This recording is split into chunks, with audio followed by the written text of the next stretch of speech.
I transmigrated into the body that holds my heart. Part 4. I'm here again, watching Tristan's sleeping face. God, I've officially become a stalker. It's been half a month since he first regained consciousness. Half a month and no one visits him except his business partner, Rolf, the coffee guy. The same one I saw that day. He opened his eyes. Tomorrow, I'm checking out of the hospital. My family's just finalizing the paperwork. After that, I'm out. Out of excuses. Out of reasons to hover. Out of this bubble where I can pretend my feelings aren't spiraling out of control. Greed. I know, since I become Chrysia, I've become too greedy. I felt like wanted to have it all. Being Chrysia, I almost had it all. From material things, to family. Only one thing is missing, and that is to make this handsome, sleeping man in front of me be mine. I know the odds are thin. Laughably thin.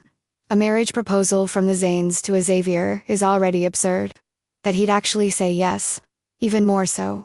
Still, here I am, stealing these last few seconds, letting my eyes memorize his face, peaceful, unbothered, beautiful.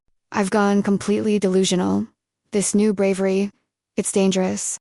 This second life, it's turned me into something I don't fully recognize. Someone who wants, who takes, who dares. It's just wishful thinking, I know. He can always say no. Still, I whisper under my breath, barely audible. I hope you won't. When I got out of the hospital, I cried as I bid farewell to my doctors, nurses, and even interns. I hope not to see you soon, declares our family doctor. Indeed, I also hope not to see them soon, because if I do, then it means something went wrong with the heart in me. I still have my monthly checkups and monitoring, but the doctor can schedule a monthly home visit for that. I stared at Tristan's door before I leave. He was having his doctor's rounds that time. I badly want to introduce myself, but forced not to. Dad haven't talked to him. I don't want to ruin my thin chance. For now, I'll just have to let it be.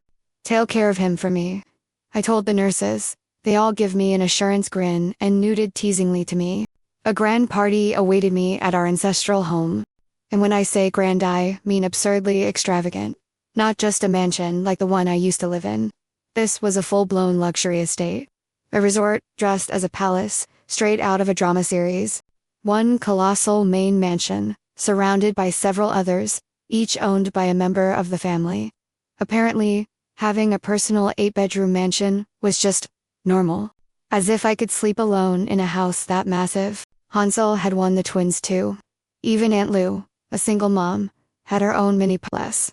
Dad and Aunt Lou were the only siblings in this generation, while Mom was an only child. It made our tight circle feel oddly royal. The party itself had taken over the central garden. Twinkling fairy lights, a string quartet, guests in tailored suits and designer gowns. This wasn't just a welcome party, it was a coronation. I walked in, wearing the most expensive gown I'd ever put on. Silk, beadwork, a train that could sweep egos off the floor. I clung to my brother's arm as we entered. The crowd erupted in polite applause and cheerful greetings. I didn't know everyone, but I had gathered enough intel from family gossip and staff chatter to nod and smile convincingly. Then, my attention locked onto someone unexpected. Jacob Evans, Martha's cousin. I raised an eyebrow. A second-tier millionaire from B-City, invited to Chrysia Zane's welcome party. I can't help myself, but I'm curious. And there she was, clinging to his arm like perfume on silk. Claire, my ever-elegant nemesis. She was dressed plainly for the occasion, clearly trying to look understated and expensive. Her posture said everything. Her outfit didn't chin high. Back straight, chest out as if her curves could compensate for her dull gown. I'll admit it, she had the figure. But I paid her no mind. I wasn't here for petty revenge. Truth be told, this life, this second chance was more of a blessing than a curse. I'm even thankful. I smiled, genuinely, and turned to my brother beside me. I could feel their eyes on me, full of admiration and curiosity, but I gave my attention to those who mattered. My family. The party was exhausting. I slipped away, unnoticed, toward the back corner of the gardenier, the maze that no one dared enter at night. There, tucked in the shadows, was a quiet bar counter.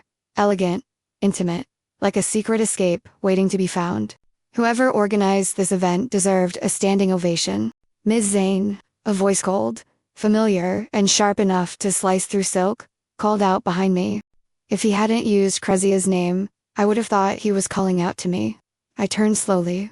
Jared Evans, Jacob's older brother. The man who practically raised Martha alongside their grandfather.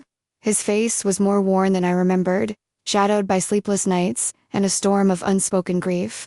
Unlike Jacob, who floated through the crowd with practiced charm, Jared carried the weight of loss like a second skin. His dark eyes scanned me, filled with questions. And something else. Disappointment. I gave him a puzzled look. I had to stay in character. I was Chrysia Mazane with a fresh case of amnesia, and no clue who he was supposed to be. He narrowed his eyes, a crease forming on his forehead. I heard about your amnesia, but to this extent. He was angry. I'm sorry, I asked, my voice light, confused as if his presence meant nothing to me. He stepped closer. Let me remind you, since you've forgotten, he said through clenched teeth. My cousin gave her heart to you, literally, and the least you could do is be grateful. His words weren't just cold, they were cutting. I stared at him, silent for a beat. Then I reached out and gently took his hand in mine. Thank you, I said quietly, sincerely. Truly, thank you. His brows furrowed in confusion. I am grateful. Because if Martha's heart hadn't been given to Chrysia, I wouldn't be here, I said in my head. I wouldn't have this chance. A chance to live. To have a real family. To finally be loved. I added silently. He blinked, surprised by my softness. His hand trembled in mine. Chrysia, a booming voice sliced through the air between me and Jared. Jacob emerged from nowhere and wrapped me in a sudden, suffocating hug. I stiffened in shock. You're finally okay, he said with too much enthusiasm, his voice warm to warm. As if Chrysia's recovery was all that ever mattered to him. I pushed him off, hard enough to make a point. But I stopped myself. The words I wanted to say caught like thorns in my throat. Jacob looked unfazed. Oh, right, he said with a chuckle. You've got amnesia. He gave me a look so drenched in longing it made my skin crawl. It wasn't affection for sure, it gave me chills. Before I could say more, another ghost from the past arrived. Hi. It was Claire. She greeted me softly, shyly, her voice trembling like she rehearsed it. Oh, by the way, Jacob said, gesturing to her, this is Claire, Martha's best friend. He said Martha's name casually, as if she were still out there somewhere, as if she hadn't just died so someone else could live. Claire's eyes filled with tears, her performance falling neatly into place. The tragic friend, the grieving actress. Martha was an angel, she said, voice cracking on cue. She was selfless even in death. We're just glad that it was you who have her heart. Yeah, and she just so happened to die exactly when Chrysia needed a heart, I thought bitterly. Jacob's face twisted in manufactured sorrow, as if saying Martha's name physically hurt him, as if remembering her cost him something. I could play their little charade if I wanted to, turn their guilt into strings, and pull them like puppets in my palm. But I'm tired of the games. Tired of the guilt they toss around like confetti, to absolve themselves. All I want is for them to vanish from my life. People say revenge is sweet. They're wrong. Pisa, happy, undramatic, life is sweeter. I heard from my parents that the Zanes are partnering with the Evans for a resort expansion in B-City. That explains a lot. The connections, the heart, the perfect timing. It's all business, even in death. But I'm not angry, not anymore. I'm grateful. I didn't know her, I said clearly, stepping forward. But I'm blessed and thankful that, at some point in life, she existed. That she saved me. Claire blinked at me. Jacob went quiet. I promise to live this life to the fullest, I added, smiling brightly, so bright it could burn. For Martha, after all, she and I are one now. And with that, I turned, letting the weight of the moment drop like a curtain behind me. The party was over. The laughter had died down, the guests long gone, and the lights outside dimmed into nothing but golden echoes on the hedges. Now, it was just me alone in the bathroom, soaked in warm water. Muscles relaxed.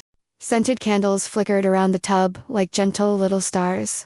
A soft instrumental version of Claire de Lune whispered through the speakers. One hand gripped a half-finished glass of red wine. The other held my phone. I stared at it for a while, heart beating a little faster. Then finally, hesitantly I typed my own name. Martha Evans. The girl I once was. The girl everyone forgot the moment her heart started beating in someone else's chest. I hovered over the search button like it might detonate. Then I pressed it. The results loaded quickly. There it was. The top headline. An angel lost too soon. Martha Evans of B City remembered. I tapped. A flood of sepia-toned photos and soft glow filters met my eyes. A perfectly curated obituary. Martha Evans, beloved granddaughter of the late philanthropist Albert Evans, passed away last month after a silent battle with brain cancer. Known for her angelic beauty and gentle soul, Martha was the light of every room she walked into. Even in death, she continued to give, donating her heart to save a life. The recipient remains undisclosed. Her legacy, however, lives on in more ways than one. I stared at the glowing screen. At this beautifully wrapped lie. Silent battle with brain cancer. I scoffed. Then, I burst out laughing. A real, full-on, unfiltered laugh. The kind that bounced off the marble walls and echoed through the candlelight. Brain cancer, angel of B City. Legacy lives on. They turned me into a Hallmark martyr. If only they knew. I shook my head and wiped a tear that was half from laughter, half from something else I couldn't name.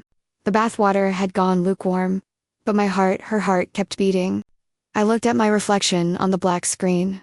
A new face, new name, new life. Well, I murmured, smiling dryly, at least I died an angelic hero.